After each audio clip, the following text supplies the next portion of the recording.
കോതമംഗലത്ത് 23-കാരി ആത്മഹത്യ ചെയ്ത സംഭവത്തിൽ സുഹൃത്ത് റമീസിന്റെ മാതാപിതാക്കൾക്കെതിരായ പോലീസ് അന്വേഷണം ഊർജിതമാക്കി. പ്രതി റമീസിന്റെ സുഹൃത്ത് സഹദിനെ കേന്ദ്രീകരിച്ചും അന്വേഷണം ഊർജിതമാണ്. നിർബന്ധിത മതപരിവർത്തനം എന്ന പേരിൽ കേസെടുക്കാവുന്ന സാഹചര്യം ഇപ്പോഴില്ലെന്നാണ് പോലീസിന്റെ നിലപാട്. അതേസമയം നടന്നത് ലവ് ജിഹാദാണെന്ന ആരോപണം ബിജെപി സംസ്ഥാന വൈസ് പ്രസിഡന്റ് ഷോൺ ജോർജ് ആവർത്തിച്ചു. ലവ് ജിഹാദ് ക്രിമിനൽ കുറ്റമായി പ്രഖ്യാപിച്ചു. കേരള നിയമസഭ നിയമം പാസ്സാക്കണമെന്നാണ് അദ്ദേഹം പറയുന്നത്. പെൺകുട്ടിയെ പനായിക്കുളത്ത് കൊണ്ടുപോയി പൂട്ടിയിട്ടു. മതപരിവർത്തനമെന്ന പരാതി ഉണ്ടായിട്ടും പോലീസ് കേസെടുക്കുന്നില്ല. കേസിൽ അറസ്റ്റിലായ റമീസിന്റെ കുടുംബം PFIയുടെ സംരക്ഷണയിലാണെന്നും ഷോൺ ജോർജ് ആരോപണമുന്നയിച്ചു. ഈ കഴിഞ്ഞ ദിവസങ്ങളുണ്ടായ സംഭവവികാസങ്ങൾ, കോതമംഗലത്തെ സോണയുടെ മരണം, ഇതൊക്കെ കേരളമേറെ ചർച്ച ചെയ്യപ്പെട്ട വിഷയമാണ്. ഈ വിഷയത്തിന്റെ അടിസ്ഥാനത്തിൽ ലവ് ജിഹാദ് ഒരു ക്രിമിനൽ കുറ്റമായി പ്രഖ്യാപിക്കണമെന്ന് ഭാരതീയ ജനതാ പാർട്ടി ആവശ്യപ്പെടുകയാണ്. ഇവിടെ ഇത്രയും ദിവസം കഴിഞ്ഞിട്ടും നിർബന്ധിത മതപരിവർത്തനത്തിന് നിർബന്ധിച്ചു. അതിനുവേണ്ടി പാനായിക്കുളത്ത് ആ പെൺകുട്ടിയെ കൊണ്ട് പൂട്ടിയിട്ട് പീഡിപ്പിച്ചു എന്ന് മൊഴിയുണ്ടായിട്ടും പോലീസ് പറയുന്നത് ഞങ്ങൾക്ക് ഈ വിഷയത്തിൽ കേസെടുക്കാൻ നിയമമില്ല എന്നാണ്. ഡാനി ഇപ്പോൾ നൽകും വിവരങ്ങൾ. ഡാനി, ഷോൺ ജോർജിന്റെ പ്രതികരണത്തിലേക്ക് നമുക്ക് വരാം. അതിനു മുൻപ് ഈ കേസുമായി ബന്ധപ്പെട്ട് ആ ആത്മഹത്യ ചെയ്ത 23-കാരി പെൺകുട്ടി അവളുടെ ആത്മഹത്യക്കുറിപ്പിൽ വളരെ വ്യക്തമായി പറയുന്നുണ്ട്. റമീസിന്റെ മാതാപിതാക്കൾ അടക്കം തന്നെ വളരെയധികം വേദനിപ്പിച്ചു എന്നുള്ള കാര്യം ആ പെൺകുട്ടി അവളുടെ ആത്മഹത്യക്കുറിപ്പിൽ അവസാനമായി എഴുതിയിട്ടുണ്ട്. എന്നിട്ടും എന്തുകൊണ്ടാണ് അന്വേഷണ സംഘത്തിന് ആ റമീസിന്റെ മാതാപിതാക്കളിലേക്ക് എത്താൻ സാധിക്കാത്തത്? അവരെവിടെയാണുള്ളത് ഡാനി?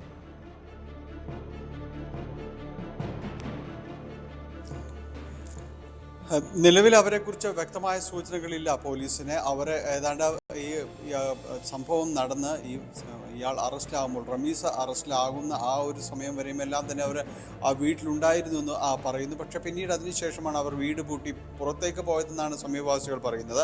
പക്ഷേ അത് ഒളിവിൽ പോവുക തന്നെയായിരുന്നു. പക്ഷേ ഈ സമയം അത്രയും അവരൊരു നിരീക്ഷണത്തിൽ വയ്ക്കാനോ മറ്റു കാര്യങ്ങൾ എന്താണ് അവിടെ സംഭവിക്കുന്നതെന്ന് അന്വേഷിക്കാനോ പോലീസ് മുതിർന്നില്ല എന്നൊരു ആരോപണമാണ് ഉയരുന്നത്. അതുകൊണ്ട് തന്നെ അവർക്ക് ഒളിവിൽ പോകാനുള്ള എല്ലാവിധ ഒരു സൗകര്യവും പോലീസ് നൽകിയെന്ന ആക്ഷേപം BJP ഉന്നയിക്കുന്നുണ്ട്.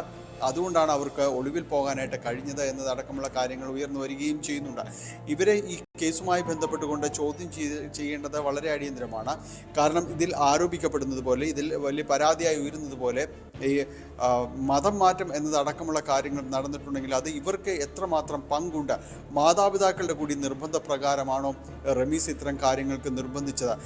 അല്ലെങ്കിൽ ഈ പെൺകുട്ടി അതിൽ നിന്ന് പിൻവാങ്ങുമ്പോൾ ഇവരുടെ ഒരു പ്രതികരണം എന്തായിരുന്നു? ഇവരെ മർദ്ദിക്കാൻ ഇവരും ഒപ്പം ഉണ്ടായിരുന്നു എന്നതടക്കമുള്ള നിരവധി ചോദ്യങ്ങൾ വരുന്നുണ്ട്. വലിയ സംശയങ്ങൾ നിലനിൽക്കുന്നുണ്ട്.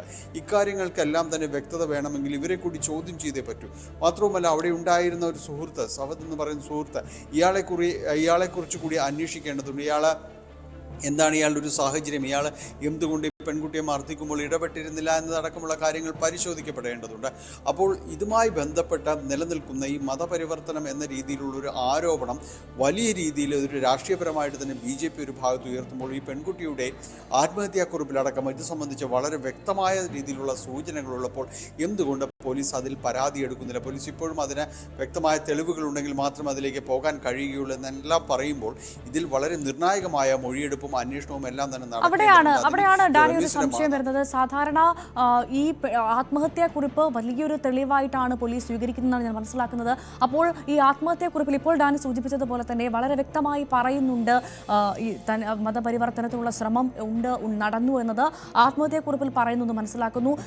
അതിനപ്പുറത്തേക്ക് ഈ പെൺകുട്ടിയുടെ കുടുംബം അത് ആവർത്തിച്ചുകൊണ്ടിരിക്കും, തുടക്കം മുതൽ ആവർത്തിക്കുന്ന സഹോദരനടക്കം നമ്മളോട് വെളിപ്പെടുത്തിയതാണ് ഈ റിപ്പോർട്ടുമായി ബന്ധപ്പെട്ട്. അപ്പോൾ ഇതാ BJP വലിയ പ്രതിഷേധവുമായി ഈ വിഷയം എടുത്തിരിക്കുന്നു. ഈ സാഹചര്യത്തിൽ പോലും എന്തുകൊണ്ടാണ് നിർബന്ധിത മതപരിവർത്തനം എന്ന പേരിൽ കേസെടുക്കാൻ പോലീസിന് സാധിക്കാത്തത്? എന്ത് കാരണമാണ് പോലീസ് അതിന് പറയുന്നത്? അതിന്റെ നിയമവശം എന്താണ് ഡാനി?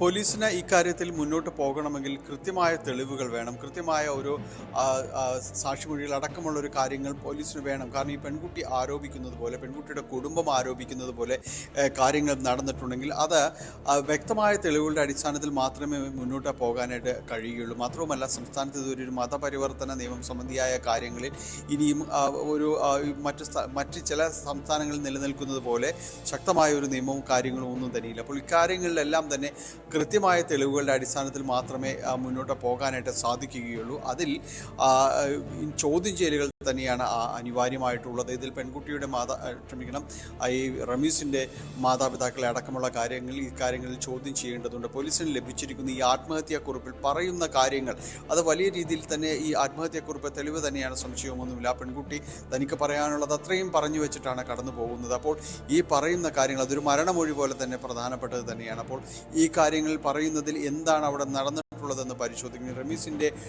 ഫോൺ ചാറ്റുകളടക്കം പോലീസ് പരിശോധിക്കുന്നുണ്ട്. ഇയാൾക്ക് മറ്റാരെങ്കിലുമായി ബന്ധമുണ്ടോ? മറ്റൊരു ആക്ഷേപം ഉയർന്നു വരുന്നത് പെൺകുട്ടിയുടെ മാതാപിതാക്കൾ നൽകിയ അപേക്ഷയിൽ പറയുന്നുണ്ട്. ഇത് സംബന്ധിച്ച് NIA അന്വേഷണം ആവശ്യപ്പെട്ട് നൽകിയ അപേക്ഷയിലാണ് അത്തരം കാര്യങ്ങൾ പറയുന്നത്. ഈ മതം മാറ്റത്തിന് വിദേശത്ത് നിന്ന് അടക്കമുള്ള ഇടപെടലുകൾ ഉണ്ടായതായി തങ്ങൾ സംശയിക്കുന്നുണ്ട്. അങ്ങനെ ആരെങ്കിലും ഇടപെട്ടിട്ടുണ്ടോ, പുറമേ നിന്നുള്ള ആരെങ്കിലുമൊക്കെ ഇടപെട്ടിട്ടുണ്ടോ എന്നതടക്കമുള്ള കാര്യങ്ങൾ പരിശോധിക്കപ്പെടേണ്ടതാണ്. അതിന് ഇവരെ കൂടി ചോദ്യം ചെയ്യേണ്ടതുണ്ട്. എന്തായിരുന്നു ആ ദിവസം അവരുടെ ഒരു റോൾ? ഈ മർദ്ദനം ഉണ്ടായെന്ന് പറയുന്ന ദിവസങ്ങളിൽ എന്താണ് അവിടെ സംഭവിച്ചതെന്ന് സംബന്ധിച്ച് വ്യക്തത വരേണ്ടതുണ്ട്. എന്തായാലും ഈ വരും ദിവസങ്ങളിൽ തിങ്കളാഴ്ചയാണ് റമീസിനെ കസ്റ്റഡിയിലേക്ക് പോലീസ് ആവശ്യപ്പെടുക എന്നാണ് മനസ്സിലാക്കുന്നത്. റമീസിനെ കസ്റ്റഡി കിട്ടിയാൽ തന്നെ അതിൽ ഈ കാര്യങ്ങൾ സംബന്ധിച്ചുള്ള ചോദ്യം ചെയ്യലുണ്ടാകും, തെളിവെടുപ്പുണ്ടാകും. അത് ആ സമയം കൊണ്ട് തന്നെ ഈ മാതാപിതാക്കളിലേക്കുള്ള അന്വേഷണം അതാണ്. അവിടെ മാതാപിതാക്കളെയും കൂടി വളരെ വേഗം അന്വേഷണ സംഘത്തിന് ലഭിക്കേണ്ടതുണ്ട്. അപ്പോൾ മാത്രമേ ഈ കേസിന്റെ റൂട്ട് അതെങ്ങോട്ടാണെന്ന് വളരെ വ്യക്തമാവുകയുള്ളൂ. ഡാനി, ഇതേ സമയത്ത് തന്നെ നമ്മൾ തുടക്കത്തിൽ പറഞ്ഞു BJP ഇത് വലിയ വിഷയമായി ഏറ്റെടുത്ത് കഴിഞ്ഞു. ഇന്ന് BJP നേതാവിൻ്റെ ഒരു പ്രതികരണം ഉണ്ടായിരുന്നു. PFIയുടെ സംരക്ഷണയിലാണ് ഈ പ്രതിയുടെ കുടുംബമെന്ന്. അങ്ങനെ ഒരു ആരോപണം BJP ഉന്നയിക്കാനുള്ള ഒരു സാഹചര്യം എന്താണ്? അതിനെന്തെങ്കിലും വസ്തുതയുണ്ട്? എന്ത് മനസ്സിലാക്കണം നമ്മൾ, ഡാനി?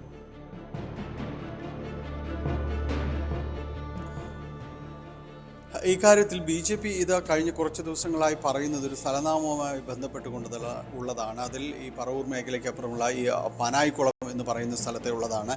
ഈ സ്ഥലത്തിൻ്റെ ഒരു പ്രത്യേകത എന്ന് പറയുന്നത് ഇതിൽ സിമി ക്യാമ്പ് നടന്നിട്ടുള്ള ഒരു സ്ഥലമായിട്ടാണ് ഇതിൽ പറയുന്നത്. നേരത്തെ നിരോധിത സംഘടനകൾക്ക് വളരെ വേരോട്ടമുള്ള ഒരു സ്ഥലമായിട്ടൊക്കെ തന്നെയാണ് ഇതിൽ ആരോപണവും ആക്ഷേപവും എല്ലാം തന്നെ വരുന്നത്.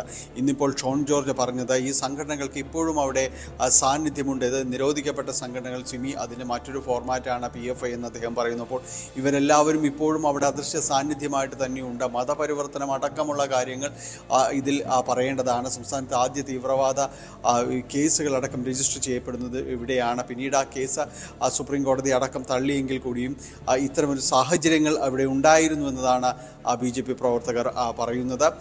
അപ്പോൾ ഈ കാര്യങ്ങളിൽ വ്യക്തമായ അന്വേഷണം നടത്തണം. അപ്പോൾ അവിടെ നടക്കുന്നത് ഈ മതപരിവർത്തനം അടക്കമുള്ള കാര്യങ്ങൾ ആ മേഖല കേന്ദ്രീകരിച്ച് ഉണ്ടാകാം, അത്തരം പ്രവർത്തനങ്ങൾ അവിടെ ഉണ്ടാകാം എന്നതെല്ലാം തന്നെയാണ് അവർ ഒരു ആരോപണമായി ഉയർത്തിക്കൊണ്ടുവരുന്നത്.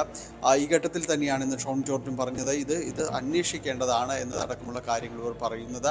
ഇതിൽ കേന്ദ്ര ഏജൻസികളടക്കം ഇക്കാര്യങ്ങളിൽ ഇടപെടലുകളും അന്വേഷണവും ഉണ്ടാകണമെന്ന് പറയുന്നു. ഒപ്പം ഇന്ന് പറഞ്ഞത് മറ്റൊരു കാര്യമെന്ന് പറയുന്നത് മൂവാറ്റുപുഴയിൽ ജോസഫ് മാഷിൻ്റെ കൈവെട്ടിയ പ്രതികൾ ഇവരുടെ അടുത്ത ബന്ധുക്കളാണ് എന്നൊരു ആരോപണം കൂടി ഷോൺ ജോർജ് ഉന്നയിക്കുകയുണ്ടായി. ഇതെല്ലാം സംബന്ധിച്ച് അന്വേഷിക്കേണ്ടത് പോലീസാണ്. പക്ഷേ ആ രീതിയിലുള്ള എന്തെങ്കിലും ഒരു തരത്തിലൊരു ക്രിമിനൽ പശ്ചാത്തലം ഈ റമീസിന്റെ കുടുംബത്തിന് ഉണ്ടോ, ഡാനി? അങ്ങനെ എന്തെങ്കിലും വിവരങ്ങൾ നമുക്ക് ലഭ്യമാണോ പോലീസിൽ നിന്ന്?